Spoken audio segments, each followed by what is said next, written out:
السلام علیکم ورحمۃ اللہ وبرکاتہ۔ ناظرین گرامی، اس وقت سوشل میڈیا پر مفتی ابوالقاسم نعمانی صاحب دامت برکاتہم العالیہ کا ایک بیان گردش کر رہا ہے شکیل بن حنیف کے فتنے کے متعلق۔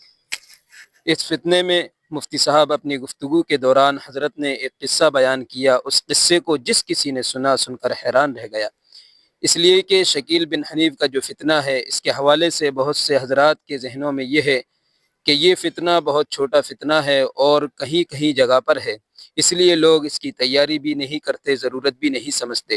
بعض علاقے کے اندر ہو، سب جگہوں پر ہو تو یہ موجود ہے نہیں، اس لیے بہت سے حضرات ہاتھ پر ہاتھ دھرے بیٹھے ہیں۔ اس فتنے کے حوالے سے نہ کچھ تیاری ہوتی ہے، نہ دوسروں کو بتایا جاتا ہے، جبکہ ایسا بالکل بھی نہیں ہونا چاہیے۔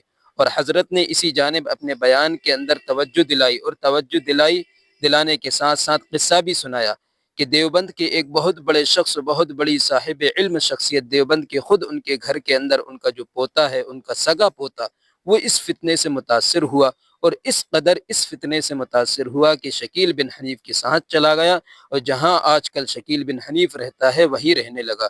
تو اس قدر یہ شخص اس فتنے سے متاثر ہوا کہ دیوبند میں صاحب علم شخصیت ان کے گھر کے اندر جب یہ مسئلہ پیش آ جائے تو یہ بہت بڑی بات ہے۔ پھر تحقیق کی گئی کہ بھائی یہ سب کچھ کیسے ہوا، تو معلوم یہ ہوا کہ وہ شخص جو چلا گیا ہے، اس کا بچپن تو دیوبند میں گزرا، لیکن پڑھائی کے لیے دہلی چلا گیا، اور اس کے بعد وہ بمبئی چلا گیا، اور بمبئی میں وہ تبلیغی جماعت سے جڑا، اور تبلیغی جماعت سے جڑنے کے بعد وہ اس فتنے سے متاثر ہوا۔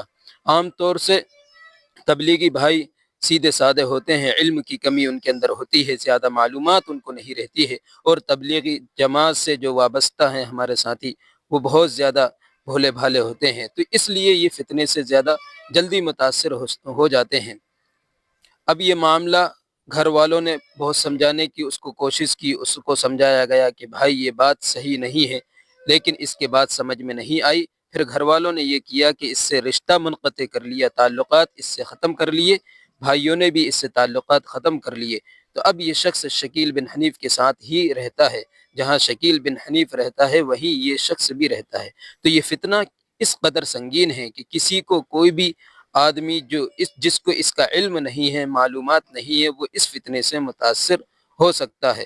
جاہل قسم کے لوگ جنہیں کچھ پتہ نہیں ہوتا، وہ اس فتنے سے زیادہ متاثر ہوتے ہیں۔ مشہور ہے کہ مفلسی آدمی کو کفر تک پہنچا دیتی ہے، غریبی کفر تک پہنچا دیتی ہے۔ تو یہ فتنہ بعض مرتبہ تو پیسوں کے خاطر ہو جاتا ہے، اور بعض مرتبہ کسی دوسری چال کے ذریعے سے اس فتنے میں لوگ مبتلا ہو جاتے ہیں۔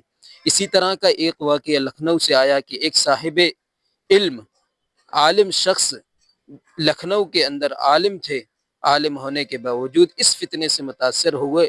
جب تحقیقات کی گئی تو معلوم یہ چلا کہ ساتھ ہی ساتھ سازش کرنے کے ساتھ ساتھ ایک کوئی مشروب بھی ہے جو پلایا جاتا ہے۔ جب ایک شخص انسان اسے ایک مرتبہ پی لیتا ہے تو پھر لت لگ جاتی ہے، دل لگ جاتا ہے، پینے کی عادت پڑ جاتی ہے، اور پھر جب وہ انسان پینے لگتا ہے تو نشے کی حالت ہو جاتی ہے، اور پھر جو اس سے بلوایا جاتا ہے وہی بولا جاتا ہے، وہی وہ شخص بولتا ہے۔ تو اس لیے ہمیں ضرورت ہے کہ ہم اس فتنے سے سب کو آگاہ کریں، اور ہم بھی اس فتنے سے بچیں، اور اللہ تبارک و تعالیٰ سے دعا کریں۔ آگے انشاءاللہ اگلی ویڈیو میں شکیل بن حنیف کے متعلق شکیل بن حنیف کا تعارف کرایا جائے گا، اور شکیل بن حنیف کے فتنے کے متعلق بتایا جائے گا۔